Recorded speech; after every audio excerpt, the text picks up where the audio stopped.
Good morning. Uh, is everybody all right this morning? Thank you. Yeah. So I'm not much of a morning person. 9 o'clock for me is quite early, to be true. But I'll try to be awake and give you some good insight on this presentation. So my name is Marcelo Pereira. I'm in product marketing for the software vulnerability management products with Flexera Software. Uh, Before we start, I would like just to know how many of you know about Secunia?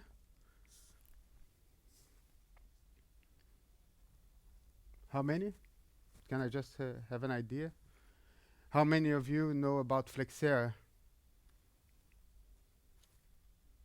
Okay, so that is that is a good one. From those who know Secunia, can someone just give me some insight on what you know? What is it that is Secunia business?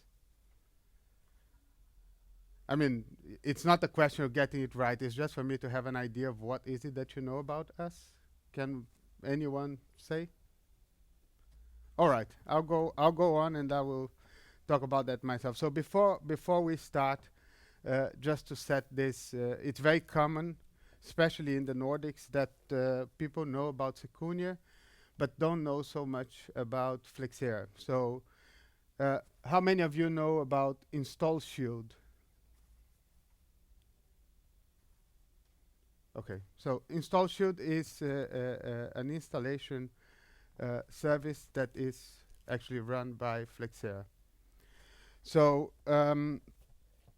in September 2015, Secunia was acquired by Flexera. Flexera is an organization that has been working for over 20 years with software installation and software asset management, and they understood that the vision that we had in Secunia back then about software vulnerabilities was a good complement to what Flexera was doing. And as we go throughout this presentation, then I'm going to talk about that a little bit more. The point of the presentation today is so challenges to stay secure in the era of digital business. There are different ways that I bring this topic about. In this case here, I'll try to bring it more down to the level of when you're acting on patch management. How many of you are involved in application deployment and application patching?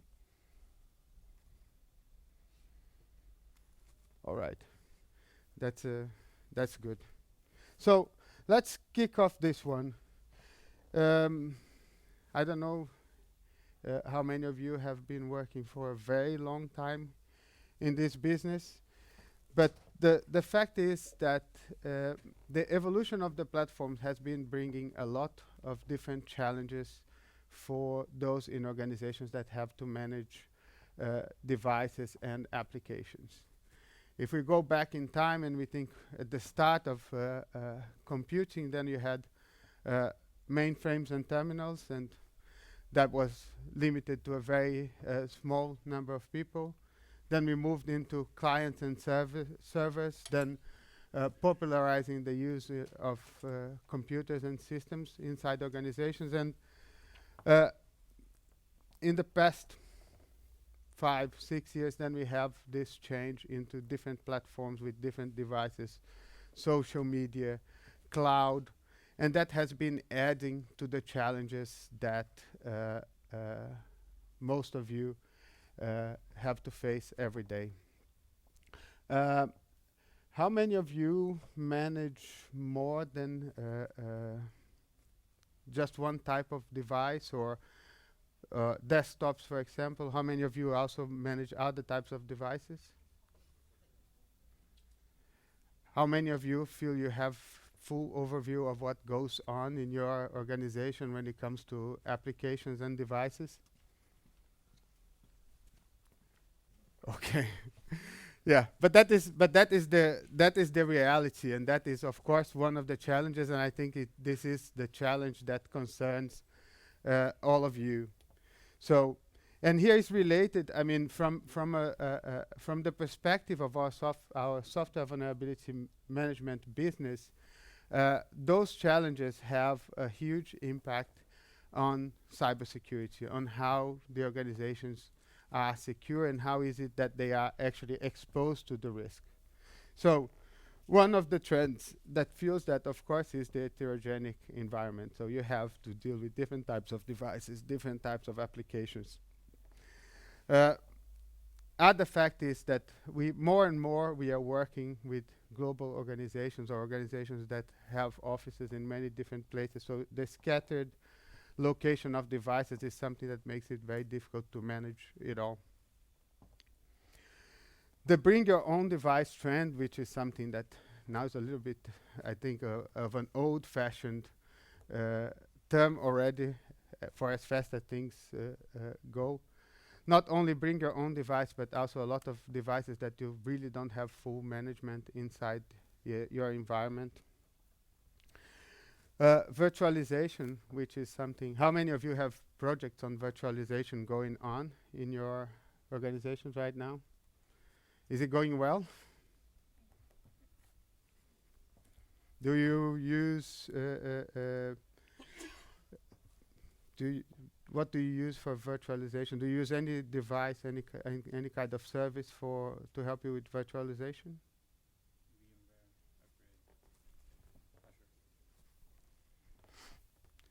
And of course, Internet of Things, which is the hot topic for now. And how many of you have concerns with security as well? Have responsibility over security in your organization when it comes to patching and? Okay, all right. So, and those trends call for a different way for us to look, how to look inside our organization, how to have a perspective on security. And not only a security, but also in how we put together our infrastructure to allow the business to function. Many people, when they talk about security, they like to compare the evolution of security with the idea of the fortress. So in the past, as you built the fortress, the higher the wall, the more people you had taking care of it, then you would be protected. And I like more this analogy here, which is if we think in the past, we could say you could build your infrastructure inspired in a coconut. So the outer shell had to be strong, hard to protect your business. The inside part of the coconut could be mellow, and you could have everything moving around with no problem. The fact is that with the new environment and the era of digital business, we cannot be closed anymore. We have to allow the business to be more fluid. We have to allow new applications to be installed in your environment, new devices to come to the environment. We have to allow our partners to have access to parts of our system. So a different way to look into that is to compare it with a mango. So what you have is you have an outer part that is soft, and you have the core of it that has to be protected, that has to be strong, and has to be developed in a way that you can protect your data, you can protect your assets, and you can keep the business secure.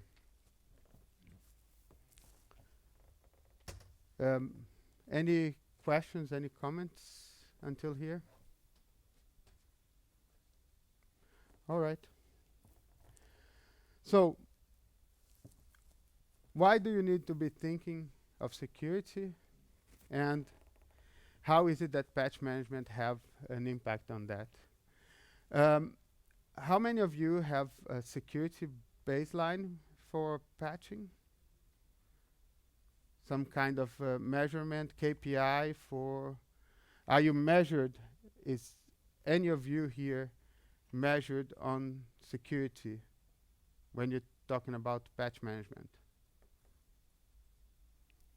I mean, that is quite a common issue that we find, and it comes from the history of Secunia and the history of our solution for patch management, the corporate software inspector, which is for in many organizations. So if we think about patch management, and if you go to security events, it's very common that we know that keeping applications up to date and upgrading them whenever possible is one of the best ways to actually increase your security baseline.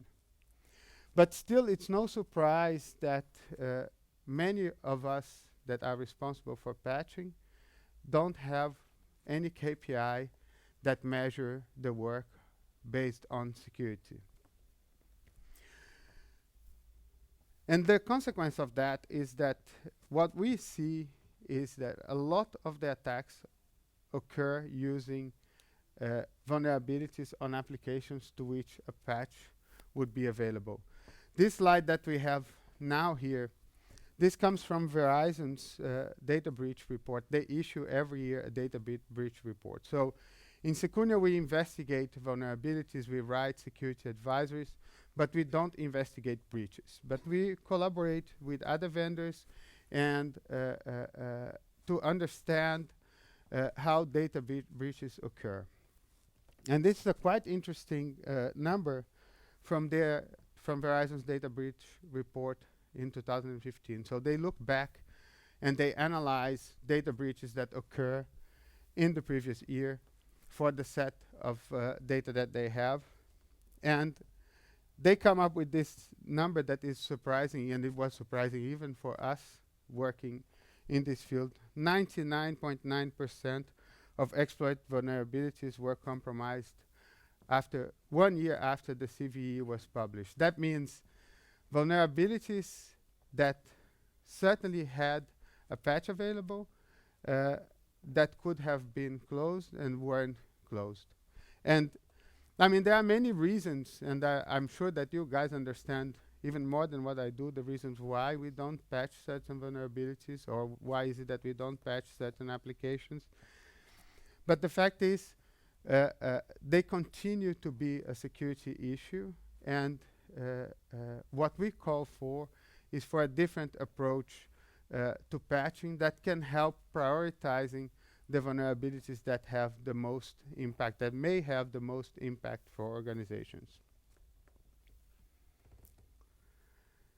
This is data from PwC, so they also work investigating breaches and talking to organizations about their breaches.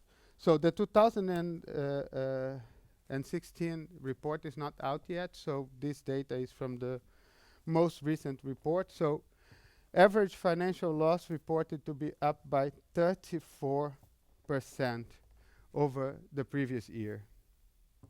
So that means, and we are talking about larger organizations in this particular case, but the average cost $2.7 million. What PwC does is they investigate and they talk to over 10,000 executives throughout the globe in different industries, and they hear them about their security breaches and what they know about that and how they have been dealing with that. And this is data that come from their study. 48% the increase of the number of detected incidents. That doesn't mean that there are more incidents. The general assumption is that there are many, many more incidents that we don't know. When we see that the number of detected incidents is rising, what we believe is that we're getting better at detecting that, and that is a good thing, because if we think about how the security process should be developed, is we should be good at building a strong foundation. That is the work that comes from our deployments, that come from our patch management, that comes from vulnerability assessment. And that should enable organizations to be better at detecting breaches and responding to them. I'll go back to this later on. So, but one may ask, so how is it that hackers hack so much? How is it that it's so easy? The fact is there is an industry for exploits, for malware, and it's very simple and very easy to buy, and many times very easy to get it for free. Depending on the types of vulnerabilities that exploits are targeting, it's very easy to actually get them for free and install them. The other thing is for malware services, it's actually possible to buy a service agreement with malware producers, and they can guarantee that they are going to continue to develop malware even if the malware that you have acquired starts being picked up by antiviruses. So it's a big challenge for organizations, and of course we should continue to have antivirus in our environments because it's one layer of security that you have. But the fact is, dealing with the vulnerability, we are dealing with what precedes, which is the open door for exploits and for malware. Here's some data that comes from Secunia Research. So, to give you just some more information about what Secunia Research does is, at the foundation of Secunia, the start of the business was finding and disclosing vulnerabilities. So what Secunia Research was doing is they were investigating vulnerabilities, working with vendors to disclose those vulnerabilities, and writing security advisories, describing the vulnerabilities, describing the criticality of those vulnerabilities, the impact of those vulnerabilities, attack vector, and detailed information on vulnerabilities. This is what Secunia Research continues to do. So now at Flexera Software, the products that were the legacy Secunia products are now Flexera Software products. But Secunia Research continues to have their name because they have a reputation, a good reputation in the community.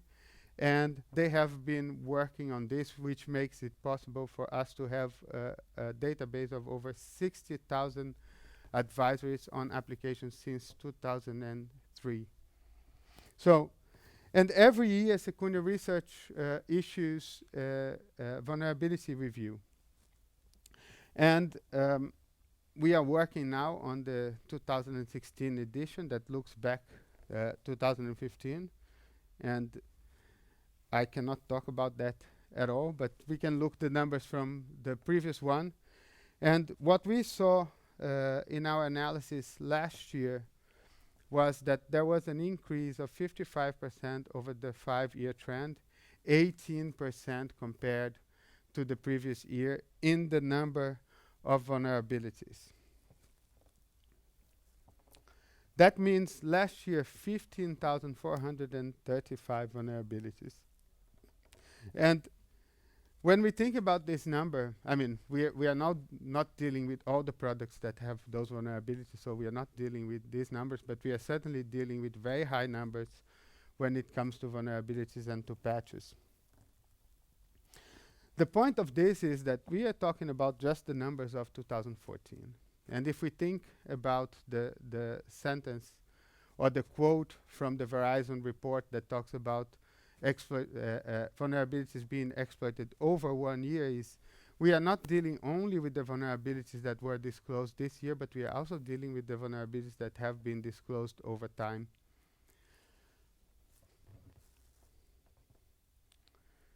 This is also part of the information that comes from Secunia Research.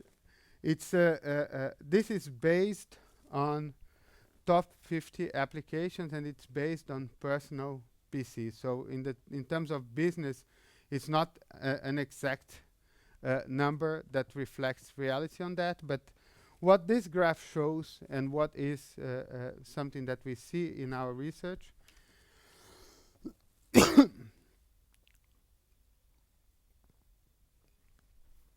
is that the majority of vulnerabilities, even though Microsoft has the majority of applications in systems, the majority of the vulnerabilities is on non-Microsoft applications.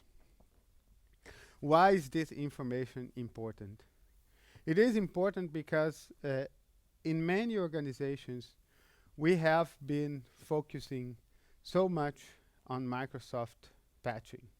And of course, that is very important. But the good thing is that Microsoft has become much better at helping organizations be prepared to patch Microsoft applications, but non-Microsoft applications were left behind.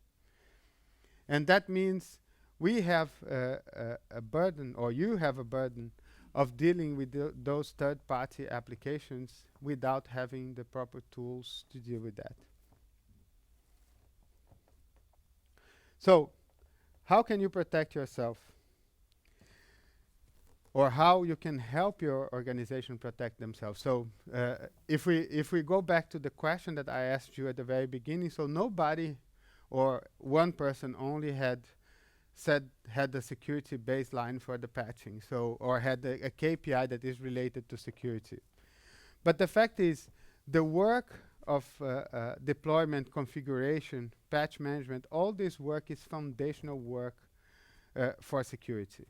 And what this graph shows is that, and it is developed to actually discuss with organizations how is it that they can fund projects with you guys to support patch management initiatives, which is the point of the work in security is to reduce the attack surface. There is no, there shouldn't be any expectation that we get to a point where we say we have 100% security. Nobody is going to break into our systems. We are not going to have a data breach. That is not a reality. What we have in this image is to show exactly to reduce risk. So all the work in foundation is what has the most impact in risk reduction. And to be clear about that, it's where the cost is relatively low. So the more you harden your systems and the more you go up in the security services and security infrastructure, more expensive that is. And that is closing the gap. But if we start from a very strong baseline, if we start from a very strong foundation, we are going to help the security side of the business be prepared to find breaches, to find attacks, and respond to those attacks. Many of the cases that have been investigated by organizations that investigate attacks, they show that. They show how difficult it is sometimes for the security people to identify breaches because there is too much noise. There are so many holes in the system that it's very difficult to really identify. And nobody wants to stop the business, right?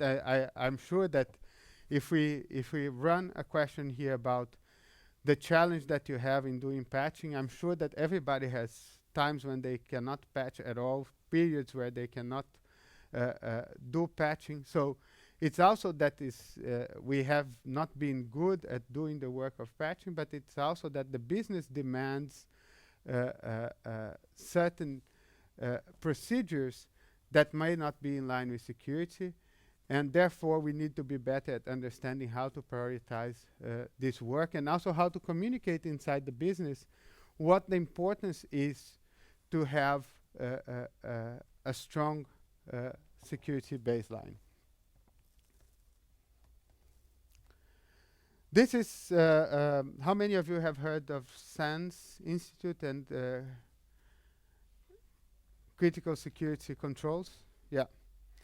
So this is, in my opinion, this is a document that is very extensive, and it looks into organizations from a very distant viewpoint, meaning, of course, the way everything is described in the critical security controls assume that you can take all those actions all the time, and that assumes that you can have that control.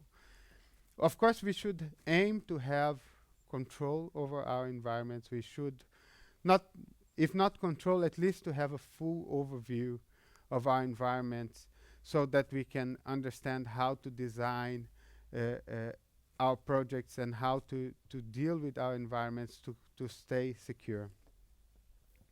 One of the points of those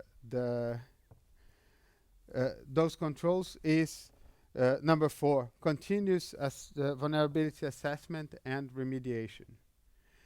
And in many organizations, you actually have continuous vulnerability assessment. You have a vulnerability scanning solution that is sitting there, that is providing big reports to the security guys that they can come and throw at our faces and say, we are insecure, you have to fix it all, and we have no way to fix it all. And it's understandable that we cannot fix all the vulnerabilities. I mean, if we were looking just at Secunia's numbers for 2014, and you saw the number of vulnerabilities that there are. But there is a way that we can prioritize the work, or that at least we can start prioritizing the work when it comes to vulnerabilities. And at this point, I would like just to go through the advisories that Secunia has issued in December. And then I'll have a couple of questions, so just to investigate what is the level of awareness that we have around vulnerabilities, criticality of vulnerabilities, patch levels, and so on.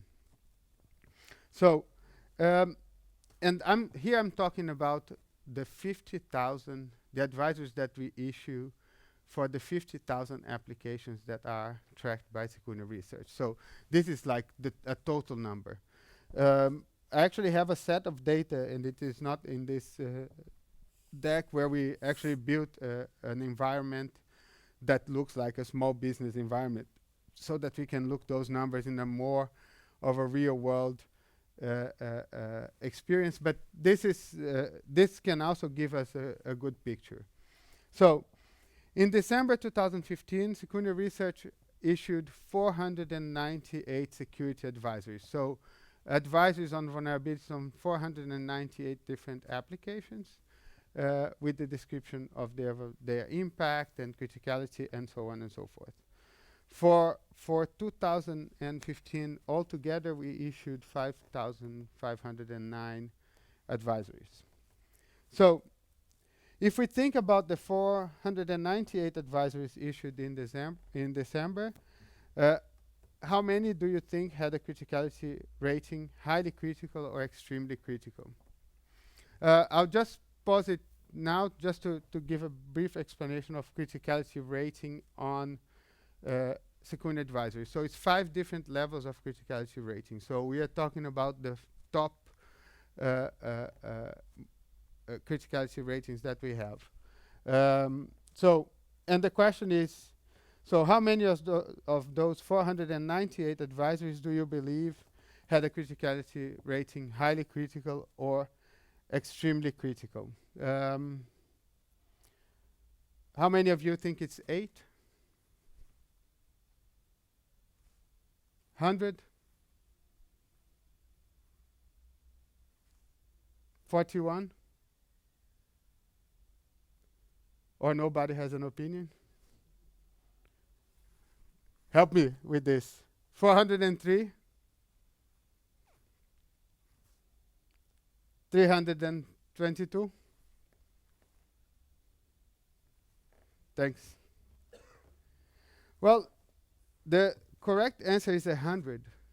From 498, so around 20% had an extremely or highly critical rating. What does that mean? And this is actually quite, 20% is quite high over what we see month over month. Of course, those numbers change, and they oscillate anything between 11% and 21% in general. It's more of a trend. But the main point of this is, and it's interesting, we think that the vast majority of vulnerabilities are very critical, are extremely critical. It's a normal assumption. And that feeds into the argument that, well, we cannot patch it all, and we don't necessarily know what to patch first, and everything is important to be patched. So, and if you go talk to the management, they will say, can you patch it all? No. If you cannot patch it all, then maybe we should just not give it so much priority. But the fact is, the most critical vulnerabilities are a small subset of total vulnerabilities. And then again, this is not a fixed number. Month on month, it changes. But this is on the upper end of the regular trend that we see. If we go further on this one, and we say, okay, we started at 498 advisories, and we had 100 that were extremely and highly critical. If we think about this 100 extremely and highly critical, which percentage do you believe had a patch at the time of disclosure? So at the time that the vulnerability became public, what percentage of those do you think had a patch? And who thinks it's 8%? Who thinks it's 35%? Less than 1%? 90%? 74%?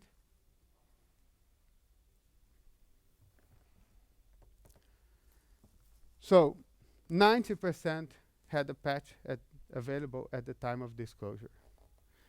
So, and if we look into this, and if we look at vendor workaround the partial fix, so we actually come to 92%. What this data shows us is that the argument that we cannot patch it all, and therefore that we cannot build security and we cannot improve security inside our organization, that argument can be easily thrown out based on analyzing this data. So we actually have patches available for the vast majority of applications.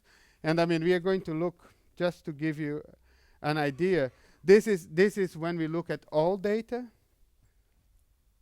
So if we look at the 498, the patch status, so 84% and +4 +3, so 91% in the end could be remediated either by a patch or a workaround or a partial fix from the vendor. So if we're looking at the subset of highly and extremely critical vulnerabilities, we know that we could patch most of them, but it's also true for the vast majority of the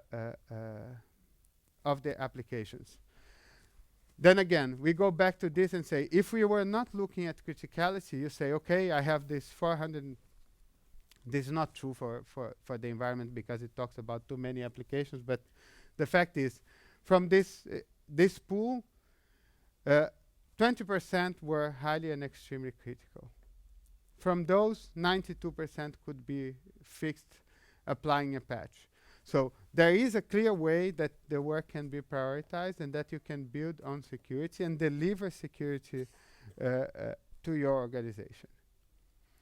And that should have a value inside your organization. That should have a value for your work, and that should also help you understand how is it that you can prioritize patching, meaning optimizing the resources for patching and making a good job when it comes to security. The difficult part on this is actually to convince the business if you don't have enough argument for that, and if there is no understanding and if there is no acceptance that we have to build a strong baseline, but we of course cannot say we are 100% secure, because that doesn't exist. And that is a challenge. There is a guy in the UK, his name is Amar, and I have watched many of his presentations, and he's always talking about that, how difficult it is to talk to executives inside the organization about security, and to talk to them about how to fund projects on security, because normally what they want to hear is, we are secure. And many vendors go and talk about that, talk about offering miraculous solutions. But the fact is, security is a multi-layered process that requires that each area of the business is doing their work and trying to increase the baseline so that the next level can work better.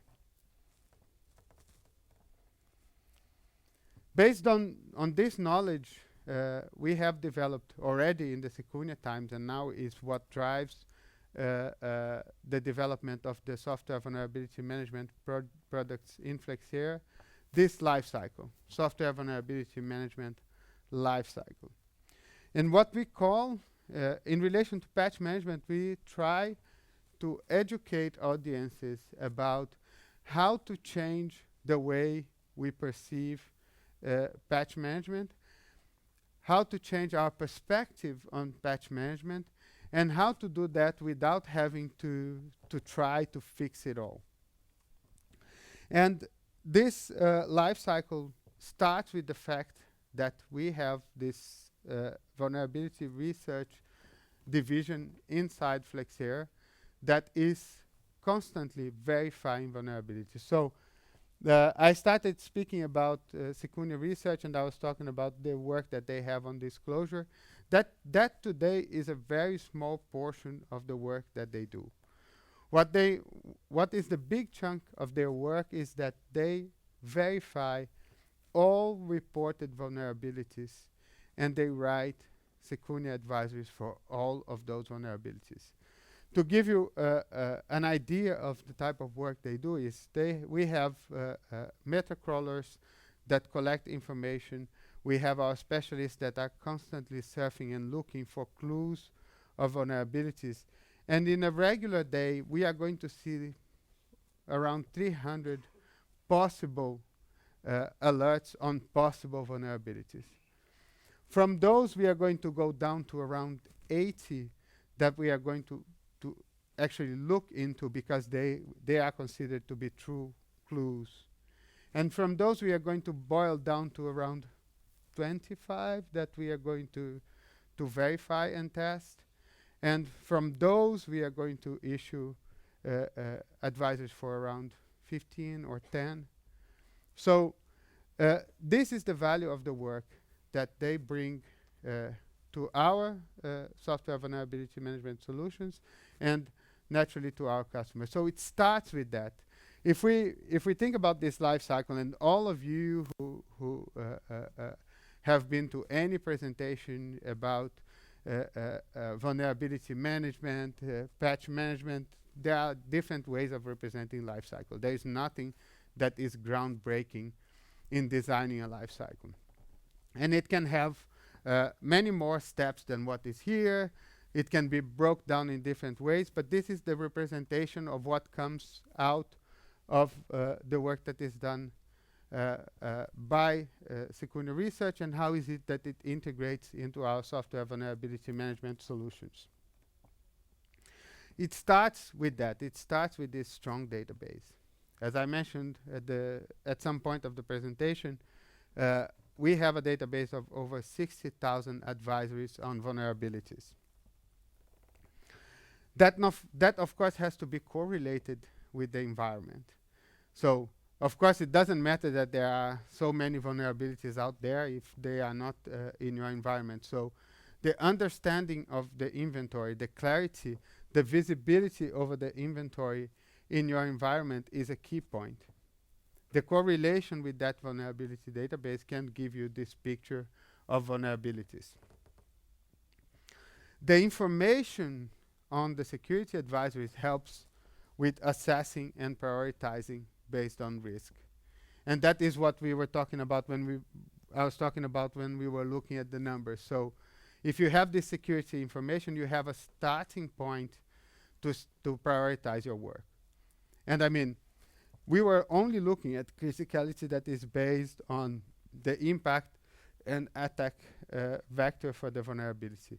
Inside the environment, you also have more critical assets that need more attention than others. So it's actually that you can boil it even further down to prioritize the work in your environment. Then we have the mitigation part, and that is either patching. We saw from the data that we have that it's actually possible to patch the vast majority of vulnerabilities, but we don't call it patching, we call it mitigation, and we don't call it remediation, we call it mitigation because not always you can apply a patch. It's not that not always a patch is available, but not always a patch can be deployed. So we call it mitigation. And it's also important that you know that there is that vulnerability, and if you cannot apply a patch, that other security measures are put around that application or that particular asset to make sure that the asset is protected as needed. And the verification, of course. So we have to be able to document and show the improvements in our processes and show the development of the work to prove inside the business that we have been building a stronger baseline. So any questions until here?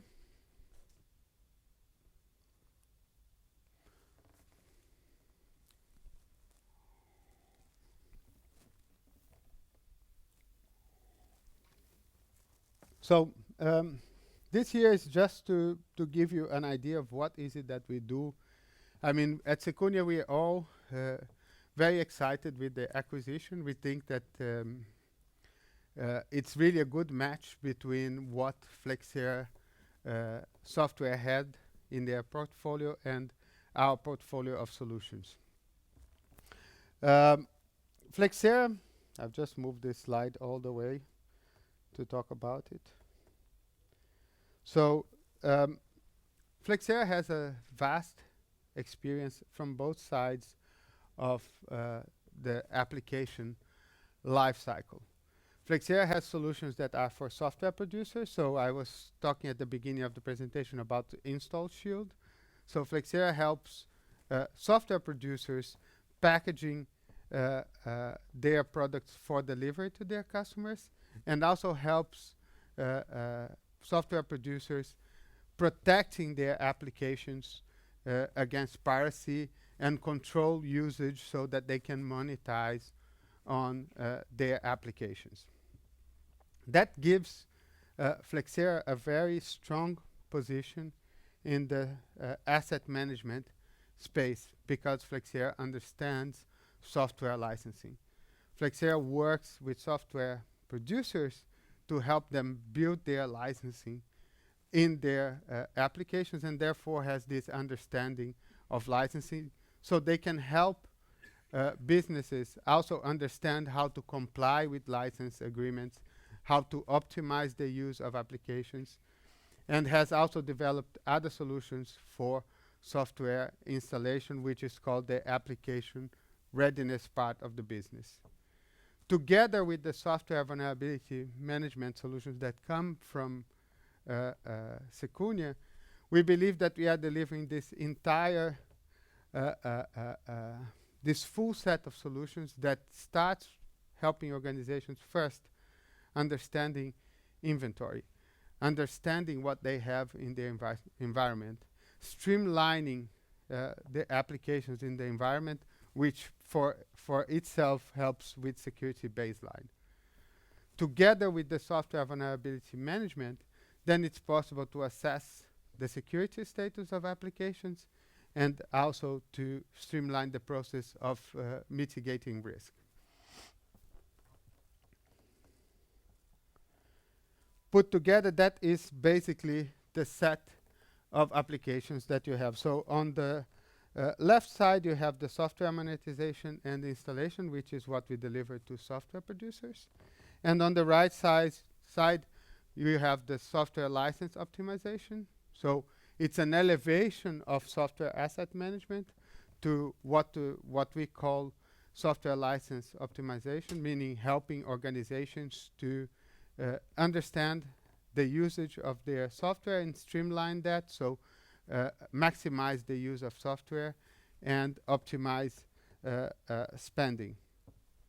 The software vulnerability management piece, that what comes from Secunia, and the application readiness. So an app store, application rationalization, and packaging.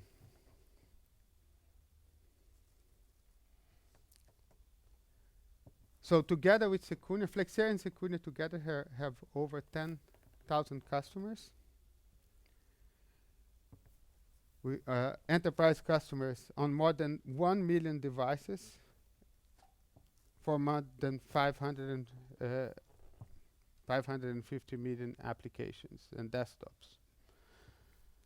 So, any question?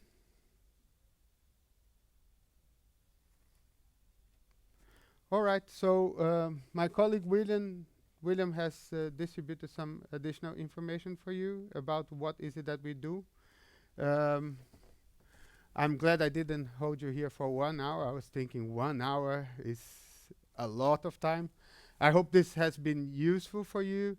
If you're interested in the presentation, just talk to William. We can make sure that you can get a copy of this presentation if you want to use it inside your organization when you're talking about your initiatives when it comes to patch management. And I'll be around anyway if you have any questions later on or if you would like to chat. Thank you very much.